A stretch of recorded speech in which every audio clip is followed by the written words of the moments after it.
සියලුම SLT Mobitel සේවාවන් MySLT app එක හරහා කරගන්න. සියලුම SLT මොබිටෙල් සේවාවන් MySLT ඇප් එක හරහා කරගන්න. දසනකාන්තී චූර්ණය සහිත ලීවර් ආයුෂ් දන්තාලේපය දත්වල ඇති ප්‍රශ්න 10ක් වළකයි.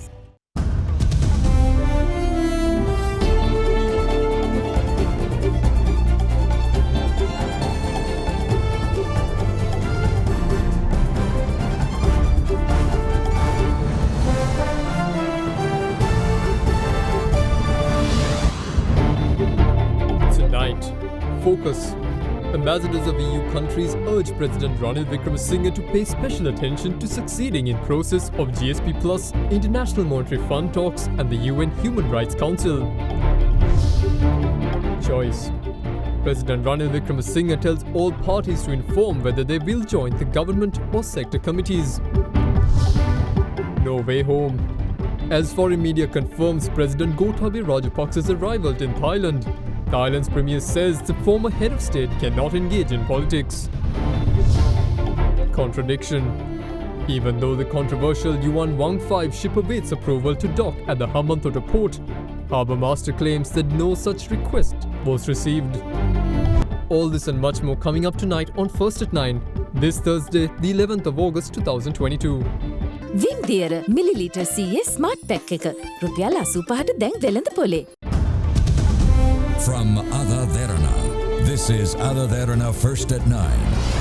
Live from Studio 24 in Colombo.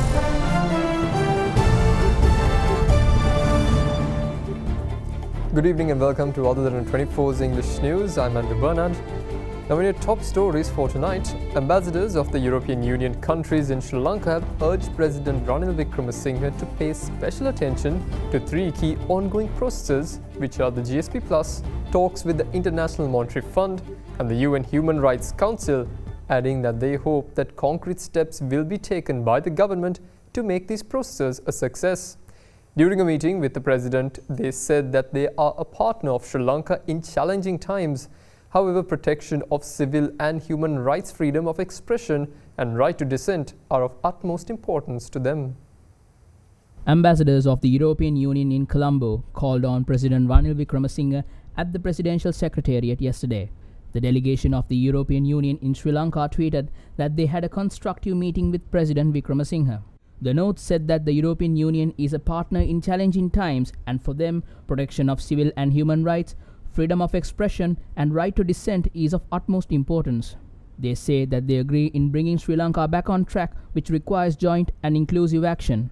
The European Union has encouraged the Sri Lankan president to devote special attention, which are the GSP Plus, the International Monetary Fund and the United Nations Human Rights Council. Further, the EU hopes that concrete steps will be taken by the government to make these processes a success.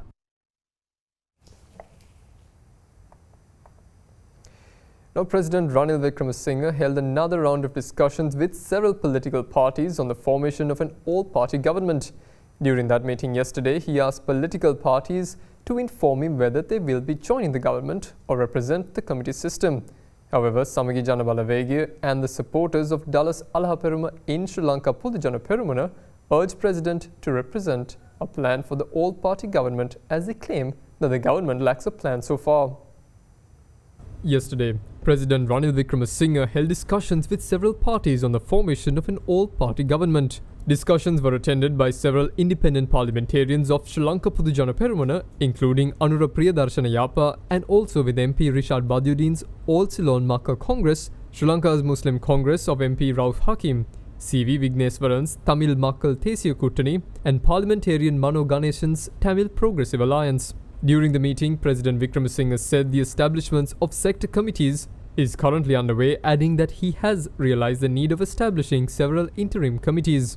He also said the establishment of the National Assembly is the main objective and it requires an all-party representation. The head of state also highlighted the importance of giving committee chairman equal power as a cabinet minister and joining them to cabinet meetings when necessary. President Wickremesinghe requested respective parties to discuss and let him know whether the parties will join the government or represent the committee system. Meanwhile, on Tuesday, JVP-led Jatika Jana Balawegaya boycotted the meeting with the president. In a letter to Anura Kumara Dissanayake today, President Ranil Wickremesinghe said he regretted the decision taken by the Jatika Jana Balawegaya not to attend the discussions on establishing an all-party government. The head of state, however, said he is hopeful that the JGB would join the efforts to resolve the ongoing crisis situation for the sake of the country. Ranil Wickremesinghe 134 දෙනෙක්ගේ ඡන්දයෙන් ජනාධිපති වෙලා දැන් ඉඳන් කියනවා අපිට එකතු වෙන්නලු එයාගේ වැඩපිළිවෙල ක්‍රියාත්මක කරන්න. ඒවා සර්වපාක්ෂික ආණ්ඩු නෙවෙයිනේ. රනිල් ආරක්ෂා කරන මේ රාජපක්ෂ ව්‍යාපෘතිය වෙනුවෙන් අපේ ප්‍රතිපත්ති පාවා දීලා ජනතාවගේ අභිලාෂ පාවා දීලා මේ කරන බොරුවට අපිට හවුල් වෙන්න නම් කිසිසේත්ම බෑ. ඒ නිසා අපි මේකට සහභාගී වෙන්නේ නැහැ. Meanwhile, the party meeting of Samagi Jana Balawegaya was held in Colombo this afternoon to discuss the country's political situation. අපි තනතුරු නැතුව පාර්ලිමේන්තු කමිටු ක්‍රම හරහා සර්වපාක්ෂික ආණ්ඩුවට සහයෝගය දෙනවා. සර්වපාක්ෂික ආණ්ඩුවක් ගැන අපිට එන්නේ කියලා සාකච්ඡා කරා. ඒ පිළිබඳව කිසිම වැඩපිළිවෙලක් තවම කතා වෙලා නැහැ. ඒ නිසා ඒක දැනට තියෙන්නේ ඒක නිකන් අයාලේ යනවා. ඒ කියන්නේ මේ සර්වපාක්ෂික ආණ්ඩුව මේ වෙනකොට කුස්සක් බවට පත් වෙමින්ද තියෙන්නේ ඒතකොට. දැම්ම කල් වැඩි අපි බලමු ඉස්සරහට මොකද්ද වෙන්නේ කියලා. නමුත් මූලික සලකුණු එතරම් හොඳ නැහැ. මොකද තනතුරු බෙදා ගන්නව ඇරෙන්න මේ ඩොලර් අර්බුදය ගොඩ එන්න තාම වැඩපිළිවෙලක් ගැන පාර්ලිමේන්තුවට ඉදිරිපත් කළා නැහැනේ. කො සර්වපක්ෂික වැඩපිළිවෙලක් ඉදිරිපත් කරන්න නැතුව අපිට යන්න පුළුවන්ද? කැමැති මණ්ඩලේ 30ක් කියනවා, රාජ්‍ය ඇමතුරු 40ක් කියනවා. කිසිම වැඩපිළිවෙලක් නැහැ. එහෙම හිතුවට අපිට ආණ්ඩුවකට සහභාගී වෙන්න බෑ. Supporters of Dallas Ala Peruma in the Sri Lanka Podujana Perumana meanwhile expressed their views on the formation of an all-party government. මේ කරන්න යන්නේ වරදාන වරප්‍රසාද ඇමති මස්කටු දීලා අර අටවාගත් ආණ්ඩුව කෙසේ වූ අරගෙන යන්න දරන උත්සාහයක් මිසක ප්‍රශ්න වල සිදුම් හොයන වැඩ පිළිවෙලක නෙවෙයි මේ ඉන්නේ. ඒ නිසා ඒ සර්වපාක්ෂික ආණ්ඩුවක් සියලු පක්ෂ එකතු කරගත් ආණ්ඩුව. ඒ ආණ්ඩුවේ ඇමති මණ්ඩලය 20කට සීමා වුණොත් ඇති. රාජ්‍ය ඇමතිවරු ඕනේ නැහැ. ව්‍යවස්ථාදායකය ඇතුලේ අපි ඒ කාර්ක සභාවල වරදාන වරප්‍රසාද නැතුව වැඩ කරන්න සූදානම්. දූෂණයන්ට ගෑවිච්චි ඒ වගේම ජනතා විශ්වාසය බිඳගත් දේශපාලඥයන්ට මේ කැබිනට් මණ්ඩලයේ තනතුරු අමාත්‍ය මණ්ඩලයේ තනතුරු දීලා රටේ ජනතාවගේ විශ්වාසය බිඳින්නට එපා. කවුරු හරි කල්පනා කරනවා නම් ගෝල් ෆේස් අරගලය වියකී යෑම තුලින් රටේ ප්‍රශ්න අවසන් වුණා කියලා ඒසේ නෙවෙයි. අපිට නුදුරු අනාගතෙම බලන්න පුළුවන් දෙවන රැලි හරහා මේ පීඩණයට ලක්වන මහජනතාව එල්ල කරන ප්‍රතිරෝධයට අපට මුහුණ දෙන්න වෙන්නේ ඉතාමත් බියකරු තත්ත්වයක් තුල. ඒ නිසා ජනාධිපතිවරයාට අපි බල කර කියා සිටිනවා මේ අර්බුදය විසඳාලන වැඩපිළිවෙල අපිට ඉදිරිපත් කරන්න. The Sri Lankan former president Gotabaya Rajapaksa was granted permission to temporarily enter Thailand on humanitarian grounds for 90 days until he finds another country for permanent refuge. Confirming this today, Thailand's Prime Minister Prayut Chan-o-cha added that the former Sri Lankan head of state will however not be able to engage in politics during his stay in the country. Sri Lanka's former president Gotabaya Rajapaksa is reportedly expected to travel to Thailand after his stay in Singapore ended today. Issuing a statement, Thailand's Prime Minister Prayut Chan-o-cha confirmed today that they have allowed Sri Lankan President Gotabaya Rajapaksa to stay in Thailand for humanitarian reasons. The Thai premier stated that the former Sri Lankan head of state will temporarily stay in Thailand to look for permanent asylum in another country. He went on to say that while the former Sri Lankan president's visit will be temporary, he will not be allowed to take part in any political activities which will help him find a country to take refuge in. Meanwhile, Thai Foreign Ministry spokesperson Tani Sangrat said Gotabaya Rajapaksa holds a diplomatic passport that allows him entry into the country for 90 days. He added that the Sri Lankan side has informed them that President Gotabaya Rajapaksa has no intention of seeking political asylum in Thailand. The former president formally travelled to the Maldives and then to Singapore on the 14th of July. Now, Ambassador of the United Arab Emirates in Sri Lanka, Khalid Nazir Al-Ameri, has assured all possible support to Sri Lanka during this period.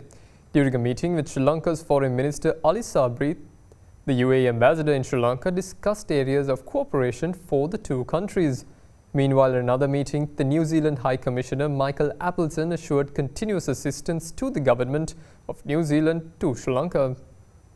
Ambassador of the United Arab Emirates in Colombo, Khalid Nazir Al-Ameri, called on the Minister of Foreign Affairs, President's Council Ali Sabri, at the Ministry of Foreign Affairs yesterday. During discussions, the Sri Lankan Foreign Minister briefed the UAE envoy on the current economic situation in Sri Lanka and the tangible action taken so far by the government to increase resilience of the Sri Lankan economy. The Foreign Minister invited the UAE envoy to engage in border cooperation with Sri Lanka in the field of agriculture, trade and investment. While congratulating the appointment of Sabri as the Minister of Foreign Affairs, the ambassador emphasized the importance of Sri Lanka-UAE bilateral relationship and assured all possible support to Sri Lanka at this time. Meanwhile, the High Commissioner of New Zealand, Michael Appleton, met with the Sri Lankan Foreign Minister recently, where he assured continuous assistance of the Government of New Zealand to Sri Lanka.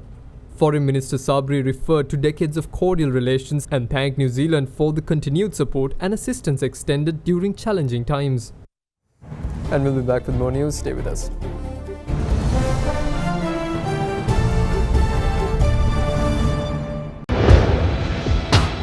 Big 3.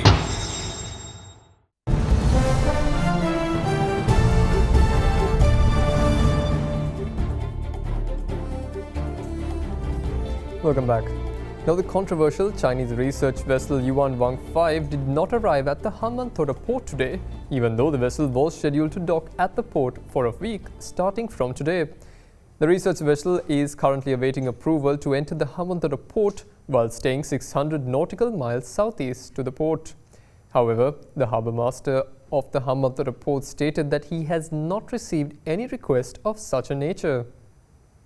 The arrival of the Chinese research vessel Yuan Wang 5 to Sri Lanka's Hambantota port was reportedly expected at 9:30 am today. It was planned for the vessel to remain anchored at the port for a week starting from today until the 17th of August. The ship's arrival was deferred when Sri Lanka had requested the Chinese Foreign Ministry to reconsider rescheduling the arrival date of the vessel despite granting approval for the Yuan Wang 5 research vessel to dock at the port. The change in mind of Sri Lankan authorities was prompted after India voiced concerns. However, international media reported that despite Sri Lanka's request, the vessel had made its way to the country. Even though the vessel's arrival was expected at the country's southern port, the Hambantota port's control room confirmed the vessel had not made way to the port. The Yuan Wang 5 vessel is located 600 nautical miles southeast of the Hambantota port, awaiting permission to be granted port entry. However, after AdaDerana inquired the matter from the harbour master, he stated that he had not been requested approval to enter the port at any given instance so far. Now, Minister of Justice and Prison Affairs Dr. Vijaydas Rajapaksa says that former parliamentarian Ranjan Ramanayake, who is currently imprisoned due to contempt of court, needs to be pardoned without underestimating the country's judiciary. Speaking at a media briefing yesterday, the Justice Minister therefore has recommended the President to grant him pardon after he gives an affidavit to the court representing his regret about the statement he made about the court. නීතිපතිතුමාගේ උපදෙස් ලබා ගැනීමක් මේ වගේ කාරණයකටදී අවශ්‍ය නැහැ. නමුත් මෙහි වඩාත් පාරිදෘශ්‍යභාවය තහවුරු කිරීම සඳහා මම නීතිපතිතුමාගේ උපදෙස් ලබා ගත්තා. ඒ වගේම බන්ධනාගාර කොමසාරිස් ජෙනරල්ගේ ඔහු පිළිබඳව වාර්තාවත් ලබා ගත්තා. ඒ සියලු කරුණු සලකලා බලලා ජනාධිපතිතුමාට මම නිර්දේශයක් ඉදිරිපත් කරලා තියෙනවා කොන්දේසියකට යටත්ව. අපි විශ්වාස කරනවා ඔහුට මේ අවස්ථාවේදී සමාවක් ලබා දීම ඉතාම සාධාරණයි කියලා. හැබැයි ඒ දේ අපි කරන්නට ඕන අපේ අධිකරණය කිසිම ආකාරයකින් අව탁සිරු නොවන විදියට. ඒක නිසා ඔහු අධිකරණය ගැන කර ප්‍රකාශය පිළිබඳව කනගාටුව ප්‍රකාශ කරලා දීරුම් ප්‍රකාශයක් අධිකරණයට දුන්නට පස්සේ ජනාධිපතිතුමා ඒ සමාව දීම සුදුසුයි කියන මතය තමයි අපි ඉන්නේ. The Minister of Power and Energy, Kanchana Vijayasekara, said today that a shipment of 35,000 metric tons of fuel will arrive in the country tonight.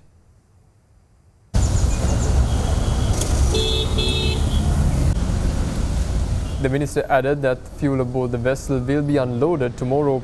The payments for the cargo had been made in fuel yesterday with the assistance of the Central Bank of Sri Lanka. Meanwhile, a total of 41,412 vehicles had been dispensed with 3.3 million litres of fuel, while 12,098 vehicles were dispensed with 2.1 million litres of diesel under the QR code system. A majority of the vehicles dispensed with fuel under the QR code system within the past 24 hours has been motorbikes, with 1.6 million litres being given out.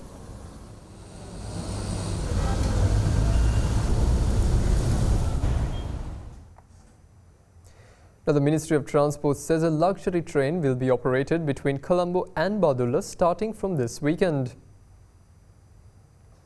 The new train, which launched operations following the instructions of the Minister of Transport, has been named Alaudesi.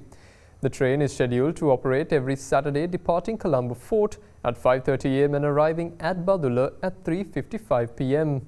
It will depart Badulla every Sunday at 9:50 am and reach Colombo Fort at 7:20 pm. The train will make stops at Gampa, Veyangoda, Polgahavela, Ramukkana, Peradeniya, Kandy, Navalapitiya, Nanuoya, Haputale, Diyatalava, Bandaravela, Alla and Badulla railway stations. Moreover, the train will also stop at tourist distractions along the way, said the Transport Ministry.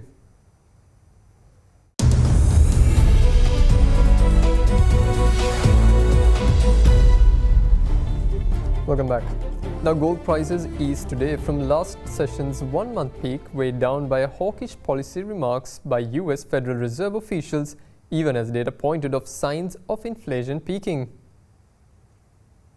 Spot gold edged 0.05% lower to $1,791 and 25 cents per ounce after hitting its highest since last month at $1,807 and 79 cents yesterday. Meanwhile, US gold futures fell 0.4% to $1,806. The dollar index weakened, making bullion appealing for overseas investors. The July CCPI came report in softer than expected, causing markets to reposition on hopes that inflation was peaking. However, Fed policymakers noted that they would continue to tighten monetary policy until price pressures were fully broken. Now, hopes that the US Federal Reserve may go slow on its rate hike plan pumped up equities and cooled off bond yields. The US retail inflation for July came in at 8.5%, as against estimated 8.7% and 9.1% in June. European markets were mixed as investors assessed their monetary policy expectations after a cooler than expected US inflation print and digested a raft of corporate earnings. The pan-European stock 600 hovered 0.1% higher in early trade, with oil and gas stocks climbing 1.4%, while basic resources fell 0.7%. Shares in Asia Pacific climbed as well. Hong Kong's tech-heavy Hang Seng Index led gains up 2.4% as tech sector benefited from the prospect of less aggressive interest rate hikes. US stock futures ticked up 0.3% higher in early pre-market trade as Wall Street looks to build on a surge that took the S&P 500 to its highest point since early May. Now, China's central bank yesterday pledged to intensify the implementation of prudent monetary policy and give full play to the functions of the monetary policy tools. The People's Bank of China, issuing its second quarter monetary policy report, stated that the central bank will not engage in flood irrigation or excessive monetary supply in order to provide stronger and higher quality support for the real economy. Meanwhile, more efforts will be made to maintain reasonably adequate liquidity, increase credit supply for enterprises, and make good use of financial instruments. Further focusing on supporting infrastructure developments and ensuring that the money supply and social financing will grow at a reasonable rate will be done to achieve the best possible economic performance. The central bank will also promote China's financial reform and opening up and simplify the procedures for foreign investors to enter the Chinese market, enrich investable asset classes, and improve data disclosure. And that's all the news we have for you this evening. Have a pleasant night. Good night.